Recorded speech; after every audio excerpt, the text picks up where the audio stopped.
সেনাপ্রধানের দিক থেকে মূল ভেটোটা ছিল যে ডক্টর মোহাম্মদ ইউনূস কেন, why not any other person. Doctor Mohammad ইউনূসের নামে মামলা আছে, তিনি একজন কনভিক্টেড পারসন। একজন কনভিক্টেড পারসন আসলে কিভাবে একটা দেশের প্রধান উপদেষ্টা হতে পারে? আওয়ামী লীগ একটা লোককে একেবারেই দেখতে পারছে না, এবং বাংলাদেশে তো আলটিমেটলি 30-40% পিপল আওয়ামী লীগকে সাপোর্ট করে। এই 30-40% পিপলের মতামতের বিরুদ্ধে গিয়ে একটা লোককে প্রধান উপদেষ্টা করা উচিত? সেনাপ্রধান লাস্ট আমাদেরকে বলেছিল যে আমি বুকে পাথর চাপা দিয়ে এই সিদ্ধান্তটা মেনে নিচ্ছি। আমাদের এই দীর্ঘমেয়াদী পরিকল্পনাটা করতে হতো যে যখন থেকে আমরা ফার্ম ছিলাম যে শেখ হাসিনাকে চলে যেতে হবে, তারপরে কি হবে? আমরা তো আর শেখ হাসিনা চলে যাওয়ার পরে দেশটাকে ছেড়ে দিতে পারি না। তো এই জায়গা থেকে আমরা দেখা যায় যে এই চিন্তাটা আস্তে আস্তে আসতে থাকে, কিন্তু ওই সময়টাতে আসলে এটা বিশ্বাস করাও কঠিন ছিল যে 5 তারিখের মধ্যেই হয়তো হয়ে যাবে। আমাদের তো এমনকি সশস্ত্র অভ্যুত্থানের প্রস্তুতিও ছিল। 5 তারিখ যদি আমরা সফল না হতাম, হয়তো আমরা অস্ত্র তুলে নেওয়ার ঘোষণা দিতাম, এবং নাহিদ ভাই ভিডিও বার তো রেডি রেখেছিল, আমিও কি ঘোষণা দিব সেটাও রেডি ছিল। তবে এর আগে আমরা এটা অনুভব করি যে পরবর্তীতে আমরা আসলে দেশটার আসলে কি হবে শেখ হাসিনা চলে যাওয়ার পরে। সেই জায়গা থেকে মানে এটা কোনো কালেকটিভ ডিসিশন এরকম ছিল না, এমন না যে আমরা মিটিং করে ডিসিশন নিয়েছি যে ডক্টর ইউনূসকে প্রধান উপদেষ্টা বানানো হবে বা এরকম কিছু। তখন আমার মূলত যোগাযোগ হয় ইয়ের সাথে, যে যোগাযোগ হচ্ছিল আমেরিকান এম্বাসির কয়েকজনের সাথে। এর পাশাপাশি হচ্ছে সাবেক ছাত্রদলের এক বড় ভাই আছেন শামীম ভাই, উনি মিরপুরে অর্গানাইজার হিসেবে খুব ভালো ভূমিকা পালন করছিলেন। তো ওনার সাথে আমার যোগাযোগ হচ্ছিল। উনি মূলত ওনার যোগাযোগটা ছিল মূলত মুশফিকুল ফজল আনসারি ওনাদের সাথে আর কি। তো ওনার মাধ্যমে আমার ডক্টর আলী রিয়াজ, তারপর হচ্ছে বদির আলম মজুমদার স্যারদের সাথে যোগাযোগ হয়। ওনাদের সাথে আমি কথা বলি। 1 তারিখ যখন আমরা আমাদেরকে ডিবি থেকে ছেড়ে দেওয়া হয়, সেদিন প্রাথমিক কথা হয়, কিন্তু 2 তারিখ মূলত আসল কথাবার্তা শুরু হয়। ওনাদের সাথে কথা বলে এবং ওনাদেরকে তখন আমি জিজ্ঞেস করছিলাম যে ডক্টর মোহাম্মদ ইউনূস কি আসবেন কিনা যদি আমরা আহ্বান করি। তো সবার একটা কমন কথা ছিল উনি আসবেন না, কারণ ওনাকে এর আগেও তো অনেকবার চেষ্টা হয়েছে আহ্বান করার। ওই 24-এর নির্বাচনের আগেও একটা আলোচনা ছিল, এবং এর আগেও 19 সালের দিকে একটা আলোচনা ছিল। এর আগেও যখন তত্ত্বাবধায়ক সরকার ছিল তখনও ওনাকে আনার চেষ্টা করা হয়েছিল, বাট উনি সবসময় পলিটিক্যালি থেকে রিফিউজ করেছেন, দূরে থাকতে চেয়েছেন। তো আলী রিয়াজ স্যারও আমাকে বললেন, বদির আলম মজুমদার স্যারও বললেন যে উনি আসবেন না। আরও যাদের সাথে কথা হচ্ছিল উনি রাজি হবেন না, এই ধরনের একটা কথা ছিল। বাট আমি সরাসরি ওনার সাথেই কথা বলতে চাই, এবং তখন হচ্ছে শামীম ভাই আমাকে ওনার বর্তমান যে এপিএস সাব্বির ভাইয়ের নাম্বার দেন। তো সাব্বির ভাইয়ের সাথে যোগাযোগ করার পর সাব্বির ভাই আমাকে বলেন যে আমি তো স্যারের সাথে নাই।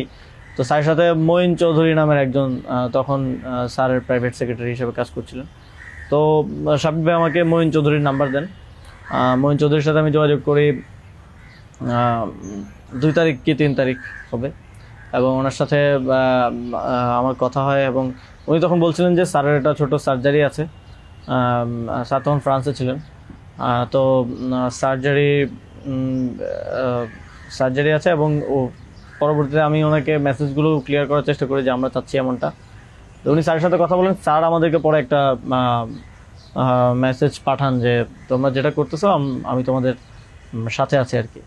এটা হচ্ছে 2 তারিখের দিকে স্যার একটা মেসেজ আমাদেরকে পাঠান থ্রু মঈন চৌধুরী, কিন্তু তখনও কথা হয়নি। স্যারের সাথে আমার প্রথম কথা হচ্ছে, মানে আমি বারবার ইনসিস্ট করছিলাম সরাসরি কথা বলতে, কারণ সবাই অনুৎসাহিত করতেছে যে স্যার আসবেন না, আদার অপশনস দেখার জন্য, প্রধান উপদেষ্টা হিসেবে অন্য কাউকে দেখার জন্য অনেক নামও আসতেছিল, অনেক নামও সাজেশন আসতেছিল। কিন্তু আমার চিন্তাটা ছিল যে আমাদের যে অর্থনৈতিক ভঙ্গুর পরিস্থিতি, তারপরে একটা বিশেষ পরিস্থিতিতে আমরা সরকার গঠন করলে সেটার জাতীয় আন্তর্জাতিক যেই স্বীকৃতির ব্যাপার আছে, এগুলো আসলে ডক্টর মোহাম্মদ ইউনূস ছাড়া পসিবল হবে না। তো সেই জায়গা থেকে আমি বারবার যোগাযোগ করার চেষ্টা করি। পরে মঈন চৌধুরী স্যারের সাথে আমাকে কথা বলিয়ে দেন। সম্ভবত ওনার নাম্বার থেকেই প্রথম কথা বলা হয়, এবং স্যারকে আমি অ্যাপ্রোচ করার পরে স্যার আমাকে বললেন যে আমি হচ্ছে তোমরা অন্য কাউকে ভাবো। এটা সম্ভবত 3 তারিখ। স্যার বললেন যে, এবং স্যার কয়েকজনের নামও বললেন যে তোমরা ওনাদেরকে ভাবতে পারো। এর মধ্যে 2-1 জন আমাদের উপদেষ্টা পরিষদেও আছে এখন। স্যার বলেন যে আমার লাইফটা তো ডিফারেন্ট, আমি ওইখান থেকে আসবো কিনা। এবং উনি বলেন যে তাহলে, আমি যখন বললাম যে স্যার আপনাকে ছাড়া হবে না, আপনাকে আসতেই হবে, তখন উনি বললেন যে আমি ভেবে দেখি, তোমরাও ভাবো, যদি আদার কোনো বেটার অপশন পাওয়া যায় তাহলে তোমরা ভাবো, আর আমিও ভেবে তোমাদেরকে জানাবো। তো 3 তারিখ তো অনেক কিছু আনসার্টেন ছিল, এক দফা শুধু ঘোষণা হয়েছে, কবে পতন হবে, কবে আসবে, এটা আনসার্টেন ছিল। তো আমার মনে হয় এটাও ডিসিশন নেওয়ার ক্ষেত্রে একটা বাধা ছিল সে সময়। কিন্তু আমি যথেষ্ট, আমার মনে হচ্ছিল যে উনি ডিনাই করলেও he is to some extent positive, মানে যেটা বাকিদের থেকে আসতেছে যে একেবারেই আসবে না এরকম। আসিফ স্যারও বলতেছিল যে আসবে না স্যার, রাজি হবে না। তো আবার আমার মনে হচ্ছিল যে এই লোকগুলো তো সবাই স্যারকে পার্সোনালি চেনে, তো ওনারা বলতেছে, কিন্তু আমরা ইনসিস্ট করি, আমি ইনসিস্ট করি, এবং আমি তখন আসলে বাকিদেরকে জানিয়ে রাখছিলাম যে আমার স্যারের সাথে যোগাযোগ হচ্ছে। তখন এটা কোনো কালেকটিভ ডিসিশন ছিল না যে ওনাকে আমরা প্রধান উপদেষ্টা করব। আমি নাহিদ ভাই, মাহফুজ ভাইদেরকে জানিয়ে রাখি যে আমার ওনার সাথে যোগাযোগ হচ্ছে, দেখি এটা কোথায় যায়। আর সবার কাছেই তো তখন সময়টা আনসার্টেন ছিল যে কখন পতন হবে, কখন সরকার হবে। এটা অনেক ফার সাইটেড আসলে বিষয় ছিল ওই সময়টাতে, কারণ আমাদের মনে হচ্ছিল না যে 5ই আগস্ট পতন হবে, আমাদের মনে হচ্ছিল যে আরও হয়তো দীর্ঘ সময় আমাদের লড়াই করতে হতে পারে। ইভেন সব ধরনের সম্ভাবনাই ছিল, এটা একটা গৃহযুদ্ধের দিকে যাওয়ার পরিস্থিতিও ছিল ওই সময়টাতে। তো পরবর্তীতে যখন এরপরও স্যারের সাথে আমার কমিউনিকেশন, স্যারের টিমের সাথে কমিউনিকেশন চলছিল। 5 তারিখ মূলত স্যারের সাথে আবার কথা হয়। মঈন চৌধুরীর সাথে রেগুলারই কথা হচ্ছিল, প্রতিদিন 2-3 বার কলে কথা বলছিলাম। 5 তারিখ স্যার যখন সার্জারিতে ঢুকবেন, ঢোকার আগে হচ্ছে কথা হয়, যখন শেখ হাসিনা পালিয়ে গেল সন্ধ্যায়, আমরা চ্যানেল 24-এর অফিসে, তখন আমি স্যারের সাথে কথা বলতে চাই যে এখন তো পতন হয়ে গেছে, এখন একটা ডিসিশনে আসতে হবে। তো তখন মঈন ভাই স্যারের সাথে আমাদেরকে কলে যুক্ত করেন।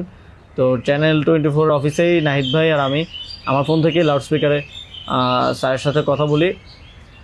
তো স্যারকে আমরা বলি যে স্যার এখন একটা ডিসিশন আসতে হবে, আর স্যারও সার্জারিতে চলে যাচ্ছিলেন তারপরে ডিসিশন দেওয়াটা। তো স্যার এক ধরনের তখন মনসম্মতি দিলেন যে আমি আসব। আর এর মাঝে তো 2 দিন স্যারও আলোচনা করেছেন বিভিন্ন পর্যায়ে, আমি আসবো, তবে বিস্তারিত কথা বলার আগে তোমরা কোথাও এটা অ্যানাউন্স করো না আর কি। তো এই আলোচনাটা হওয়ার পরে আমরা, অনেকগুলো বিষয় ছিল ডিসকাস করার মতো, আলোচনাটা হওয়ার পরে আমরা চ্যানেল 24-এর অফিসে প্রেস ব্রিফিংটা করি সেদিন রাতে, এবং সরকারের রূপরেখাটা কী হবে সেখানে ঘোষণা করি, একটা অন্তর্বর্তীকালীন জাতীয় সরকার ঘোষণার কথা বলি।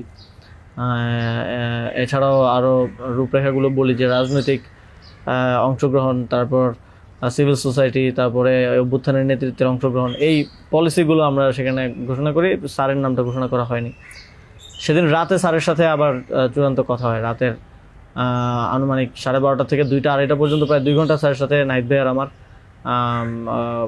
কলে কথা হয়, এবং সেখানে আমরা বিস্তারিত বিভিন্ন বিষয়গুলো আলোচনা করি, এবং স্যারের কিছু কনসার্ন ছিল সেগুলো আমরা ডিসকাস করি যে এটা আবার 1-11 মতো একটা সরকার হবে কি না, মানে আমরা ক্ষমতায় বসবো কিন্তু পেছন থেকে আর্মি আমাদেরকে চালাবে কিনা, অথবা অন্য কেউ আমাদেরকে ডিক্টেট করবে কিনা।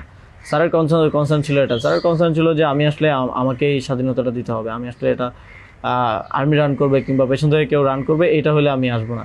তো আমরা স্যারকে বলেছি যে আমাদের পজিশনে এটাই, যে গভর্নমেন্ট যদি আমরা ফর্ম করি, গভর্নমেন্ট স্বাধীনভাবে কাজ করতে হবে, এবং এখানে সেনাবাহিনী কিংবা অন্য কোনো অথরিটি যদি হস্তক্ষেপ করতে চায়, সেক্ষেত্রে আমরা মাঠ থেকে সেটাকে চ্যালেঞ্জ করবো আর কি। তো এই ধরনের একটা নিশ্চয়তা স্যারকে আমরা দিই আমাদের এন্ড থেকে। তারপর এক ধরনের কথা হয় যে উপদেষ্টা পরিষদ কেমন হবে, স্যার আমাদেরকে বলেন যে তোমরা ঠিক করো, আর স্যার কিছু সাজেশন দেন। স্যারের টিম থেকে 6 তারিখ সম্ভবত প্রায় 5 তারিখ রাতেই 23-24টা নাম আসে আমার কাছে। তো ওই নামগুলোর সাথে আমরা যে নামগুলো ঠিক করি প্রায় কমন ছিল অনেকগুলো। তারপর আমরা একটা লিয়াজু কমিটি করা হয়, যারা হচ্ছে সকল রাজনৈতিক দলের সাথে আলোচনার ভিত্তিতে একটা উপদেষ্টা পরিষদ গঠন করবে। তো ওই লিয়াজু কমিটির আহ্বায়ক ছিল মাহফুজ ভাই। তো ওনারা কমিউনিকেশন শুরু করে দেয় জামাতের সাথে, বিএনপির সাথে, আরও যারা রাজনৈতিক দল আছে, সিভিল সোসাইটি আছে, তাদের সাথে যোগাযোগের মাধ্যমে সবার থেকে নাম প্রস্তাব আসতে থাকে। কিছু নাম ছিল কমন, আমাদের এখানেও কমন, যেমন কিছু মানুষজন, যেমন সালাউদ্দিন আহমেদ স্যার, উনি তো অর্থনীতিতে বাংলাদেশে মানে এই মুহূর্তে যদি আমরা চিন্তা করি তাহলে ওয়ান অফ দ্য বেস্ট। তো ওনার নামটা সব দিক থেকে আসে। তো এরকম কিছু কমন নাম আসে, আবার কিছু নাম দেখা যায় আমরা ইনক্লুড করি বা কোনো এক পক্ষ থেকে আসে, কিন্তু অন্য পক্ষ এটাকে আবার রিফিউজ করে। বিএনপির কিছু নামের ব্যাপারে আপত্তি ছিল, তাদেরকে পরে নেওয়া হয়নি। তো এভাবে একটা মোটামুটি সবার সাথে কনসালটেশনের ভিত্তিতে একটা উপদেষ্টা তালিকা করা হয়। এবং যেদিন স্যার ল্যান্ড করে বাংলাদেশে আসেন 8 তারিখ দুপুরে, আর্মি থেকেও কিছু নাম প্রস্তাব করা হয়। কিন্তু আমরা একটু প্রায় 5-6টা নাম আমরা একটু ঘেটে দেখলাম যে এই লোকগুলো ওইভাবে সর্বজন গ্রহণযোগ্য না। এবং আরেকটা সমস্যা হচ্ছে তাদের অনেকেরই হয় না যে সফট আওয়ামী লীগ অ্যান্ড আওয়ামী লীগের সিভিল সোসাইটি হিসেবে পরিচিত, অথবা তাদের ব্যাকগ্রাউন্ডটা একজন আর্মি অফিসিয়ালসের নাম ছিল সেখানে, এক্স আর্মি অফিসিয়ালস। তার ব্যাকগ্রাউন্ড আমরা দেখি যে তিনি ইন্ডিয়ায় তিনি 4 বছর ছিলেন এবং 4 বছরে তিনি কয়েকটা কোর্স করেছেন সেখানে। সো আবার ওনার ব্যাপারে জনমত হচ্ছে র কানেক্টিভিটি আছে। তো ওই নামগুলো আমরা কেটে দেই এবং সেখানে আর্মি কিছুটা নাকশ হয় যে এই নামগুলো কেটে দেওয়ার পরে। এবং ওই স্যারের সামনে রেখেই, কারণ স্যার ওই যখন লাউঞ্জ ভিভিআইপি লাউঞ্জে স্যার ছিলেন এয়ারপোর্টে, তো স্যারের সামনে রেখে আমি আর আসিফ স্যার নামগুলো কেটে দিই যে এই নামগুলো তো আমরা দেই নাই। সেখানে আর্মি চিফও ছিলেন। তো আমাদের ইয়েটা ছিল এটাই যে আগের রাতে আমরা যেটা কথা বললাম যে এই উপদেষ্টা পরিষদে যদি আর্মির লোকজনই বেশি থাকে তাহলে তো এটা দিন শেষে আর্মি ব্যাগড আবার 111 টাইপ গভর্নমেন্টই হচ্ছে। সেই জায়গা থেকে আমরা এই নামগুলো নিতে চাইনি। তবে সেখানে আমরাও যুক্তি দিয়েছি যে কারণ সবার প্রোফাইলটা যখন আমরা একটু ঘাটাঘাটি করেছি দেখেছি সবারই কোনো না কোনো প্রবলেমেটিক এলিমেন্ট সেখানে আছে। হয় তার র কানেক্টিভিটি হিসেবে জনমত আছে, মানুষের মধ্যে গুঞ্জন আছে, অথবা তার আওয়ামী লীগের সিভিল সোসাইটি হিসেবে পরিচিতি আছে। তো এই ধরনের একটা বিষয় ছিল ওই 5-6টা নামের মধ্যে, যে কারণে আমরা সবগুলো নামই প্রায় কেটে দিই। শুধু একটা নাম আমরা রেখেছিলাম সিএসটি উপদেষ্টা যিনি আছেন, কারণ আমাদের কাছে মনে হচ্ছে ওইটা সেন্সিটিভ জায়গা এবং দেশের এরকম একটা ট্রানজিশন টার্মাল সিচুয়েশনে যেহেতু আর্মি পুরোপুরি আমাদের পার্বত্য অঞ্চলের সমস্যাগুলো ডিল করে, তো সেখানে তাদের কথাটা রাখা উচিত। সেই জায়গা থেকে ওনার নামটা আমরা রাখি, শুধু আর্মির প্রপোজাল থেকে বাকিগুলো কেটে দেওয়া হয়। তো এভাবেই একটা এবং এছাড়াও আরেকটা ইয়ে ছিল যে 6 তারিখ আর্মির সাথে আমাদের একটা বৈঠক হয়, 3 বাহিনী প্রধান তারপর রাষ্ট্রপতি, প্রায় 4 ঘন্টার একটা বৈঠক হয়। যেটার মূল কথাটা ছিল যে সেনাপ্রধানের দিক থেকে মূল ভেটোটা ছিল যে ডক্টর মোহাম্মদ ইউনূস কেন, why not any other person. তো আমরা আমাদের জায়গায় অ্যাডামেন্ট ছিলাম, বিকজ আমরা তো 5 তারিখ রাতেই ঘোষণা দিয়ে দিয়েছি যে doctor Mohammad Yunus will be the chief adviser of the next interim government.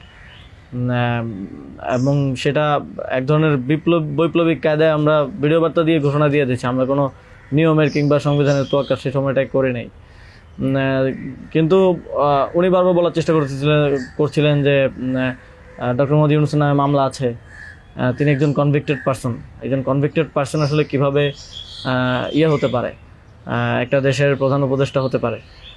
তো আমরা যখন এগুলো ডিবাঙ্ক করতেছিলাম কথাগুলোকে যে এগুলো তো আওয়ামী লীগের সময়ের পলিটিক্যালি মোটিভেটেড মামলা, এই মামলা তো দেখা গেছে সবার নামে পাওয়া যাবে, আমাদের নামেও আছে। তো এটা বলার পর আবার ওনারা আরেকটা কথা বললেন যে সোসাইটির একটা বড় অংশ তো আসলে ওনাকে হেট করে, এবং বড় অংশ বলতে উনি তখন সরাসরি বলেছেন যে আওয়ামী লীগের অন্তর্বর্তীকালীন সরকারটা তো সবার কাছে গ্রহণযোগ্য হতে হবে। এখন আওয়ামী লীগ তো ডক্টর মোহাম্মদ ইউনূসকে 2 চোখে দেখতে পারে না, একদম অপছন্দ করে। তো এখন এই আওয়ামী লীগ একটা লোককে একেবারেই দেখতে পারছে না, এবং বাংলাদেশে তো আলটিমেটলি 30-40% পিপল আওয়ামী লীগকে সাপোর্ট করে। এই 30-40% পিপলের মতামতের বিরুদ্ধে গিয়ে একটা লোককে প্রধান উপদেষ্টা করা উচিত। তো আমরা তখন বললাম আওয়ামী লীগ এমন কিছু না যেটা নিয়ে এখন আমাদের কনসার্ন হওয়া উচিত। আওয়ামী লীগকে আমরা পরাজিত করেই এই প্ল্যাটফর্মে আসছি, এখানে আমরা বসছি। আওয়ামী লীগ কি চাইলেও না চলে এটা এখন আর ম্যাটার করে না কোনোভাবেই। কিন্তু উনি বারবার এই কথাটা ঘুরে ফিরে বলতেছিলেন যে এই সরকার তো একটা নির্বাচন আয়োজন করবে, এই জন্য বিএনপি আওয়ামী লীগ সবার কাছে এই সরকারের গ্রহণযোগ্যতা থাকা প্রয়োজন। আওয়ামী লীগ তো ডক্টর মোহাম্মদ ইউনূসকে একেবারেই দেখতে পারে না, ওনাকে আওয়ামী লীগ মেনে নেবে না উনি আসলে। কিন্তু আমাদের কথা ছিল যে আওয়ামী লীগ তো এখন আর এই মুহূর্তে ডিসিশন মেকিংয়ে আওয়ামী লীগ ম্যাটার করে না। একটা গণহত্যা ঘটনার পরে সে কি ভাবলো বা তার কি পজিশন, দ্যাট ডাজন্ট ম্যাটার। এরপরও ওনারা নানা ধরনের যুক্তি দিতে পারে, এবং শেষে 4 ঘন্টা এই বিষয়ের উপরে ডিসকাশন হয়। 4 ঘন্টা, আধা ঘন্টা হয়তো অন্যান্য ইস্যুস নিয়ে ডিসকাস হয়েছিল, বাট 4 ঘন্টা প্রায় 3.5 ঘন্টা এই ইস্যু নিয়ে ডিসকাস হয়। তো এখানে আসছিলাম আমি, নাহিদ ভাই, মাহফুজ ভাই আর নাসির ভাই। আর বাকি আমাদের সাথে যারা ছিল তারা বাইরে অপেক্ষা করছিল। আসিফ স্যার ছিল, তারপরে তানজিমুদ্দিন স্যারও ছিল, আরও সমন্বয়িকা ছিলেন আরও 10-12 জন, সবাই বাইরে অপেক্ষা করছিল আর কি এই 4 ঘন্টা। তো তারা বারবার 2বার হচ্ছে বিরতি দিয়ে আমাদেরকে আবার ভাবতে বলে আবার চলে যেত, আবার এসে আবারও একই জায়গা থেকে কথা শুরু করতো। মানে আমরা বুঝতে পারছিলাম যে ডক্টর মোহাম্মদ ইউনূসকে এখানে এস্টাবলিশমেন্ট কোনোভাবেই চাচ্ছে না। আর আমাদের কথা ছিল আমরা ঘোষণা দিয়ে দিছি, এবং আমরা এক ধরনের হুমকির সুরে সেখানে বলি যে যদি এটা রাষ্ট্রীয়ভাবে না হয়, যদি রাষ্ট্রপতি ঘোষণা না দেয় ডক্টর মোহাম্মদ ইউনূসকে প্রধান উপদেষ্টা হিসেবে, তাহলেও আমাদের কিছু যায় আসে না, কারণ আমরা অলরেডি ঘোষণা দিয়ে দিয়েছি। আমরা আমাদের তৈরি করা উপদেষ্টা পরিষদ নিয়ে শহীদ মিনারে গিয়ে শপথ নিব। এই হুমকিটা দেওয়ার পরে তারা একটু মানে নড়েচড়ে বসে, এবং তারা গিয়ে রাষ্ট্রপতির সাথে ডিসকাস করে আসে। এবং সেনাপ্রধান লাস্ট আমার মনে পড়ে আমাদেরকে বলেছিল যে আমি বুকে পাথর চাপা দিয়ে এই সিদ্ধান্তটা মেনে নিচ্ছি। এবং তো আমাদের জায়গাটা ছিল খুবই রিজিড, যে ডক্টর মোহাম্মদ ইউনূসকে না আনতে পারলে এখানে একটা শক্ত সরকার গঠন করা পসিবল হবে না। এবং আর্মির যেই মোটিভেশন ছিল, এটা আবার 1-11-র মতো একটা সরকার গঠন করার তাদের মোটিভেশন ছিল। যখন তারা নামগুলো দেয়, 6টা-7টা উপদেষ্টার নাম দেয়, তখন এটা বোঝা যায় এবং ডিকটেট করার এক ধরনের। তো আমরা যদি এখানে অন্য কাউকে নেই যার পার্সোনালিটি এত স্ট্রং না, তাহলে আলটিমেটলি আমরা আসলে অন্য কারো দ্বারাই পরিচালিত হব, ড্রিভেন হব। এই সরকারটা আত্মনির্ভরশীল একটা স্বতন্ত্র সরকার হতে পারবে না। তো তারপর তো ঘোষণা দেয়, রাষ্ট্রপতি ঘোষণা দেয় ডক্টর মোহাম্মদ ইউনূসকে প্রধান উপদেষ্টা হিসেবে 6 তারিখে, এবং 8 তারিখ হচ্ছে পরবর্তী উপদেষ্টা পরিষদটা গঠিত হয়। 8 তারিখ শপথ অনুষ্ঠানটা হয়। স্যার যখন সার্জারি শেষ করে দেশে আসেন, তারপর ওই দিন সন্ধ্যায় সরকারটা গঠিত হয়।